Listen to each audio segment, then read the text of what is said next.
Ngayon, nais kong ipakita sa inyo ang tatlong eksenang ito. Meron kaming Downtown 1. Ito ay isang eksena ng pagbubukas ng pinto, katulad ng sa City 1. Ngunit dito may pagbabago ng pananaw na gumagana sa virtual na realidad. Nais kong bigyang diin na sa sitwasyong ito. Gumagamit ako ng Windows PC na nasa harap ko ngayon. Wala akong ganun. Nalantad ang Oculus Rift, hindi virtual reality glasses, kaya hindi mo maipakita ang lalim na pagbabago sa aparatong ito. Ngunit karaniwan, ito ang normal na balanse ng aktibidad ng tao. Narito upang ipakita kung paano ang pananaw.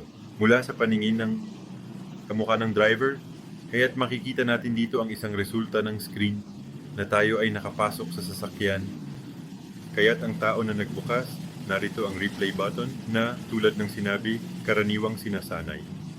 At ipinapakita ang pananaw ng driver at dito ay ipinapakita sa replay kung paano ito kumikilos kapag binubuksan ng pinto gamit ang rolly handle.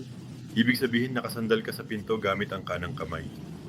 At ang pinto, hindi tulad ng karaniwan, na binubuksan gamit ang kaliwang kamay, binubuksan gamit ang kanang kamay. Dahil dito, mas may control ka tungkol sa pagsasara ng trapiko, automatikong tumitingin ka sa likod dahil nakasandal ka ng kaunti sa iyong itaas na katawan gamit ang kanang kamay. Nakikita kung ano ang nangyayari sa likod at sa tabi. Mga nagbibisikleta. Napapalapit. Tuklasin, kilalanin.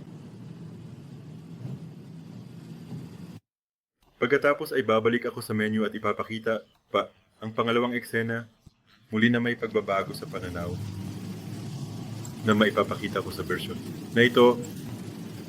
At ito ay tungkol sa na mayroon tayong isang truck so hindi pamilyar sa lungsod na ito, and ito ay iko-connecta sa mga tawiran ng mga pedestrian. Magkakaroon ng pedestrian doon na gustong iwagayway. Ang truck, halos gusto ng truck na papasukin ng pedestrian. Ibig sabihin, nakatayo siya ng sandali at nakikipag-usap sa pedestrian. Makikita ang pedestrian dito na medyo pula habang siya ay nag-aanyaya sa truck at sinasabi, magpapatuloy tayo. Nakangiti ang truck. Ayan sinasabi, magpapatuloy tayo. Ngayon ay magpapatuloy na ang truck at liliko sa kanan nang walang pagbibigay ng senyales, kaya walang pag-blink. At dito maaari mong maranasan ang buong bagay mula sa perspektibo ng replay.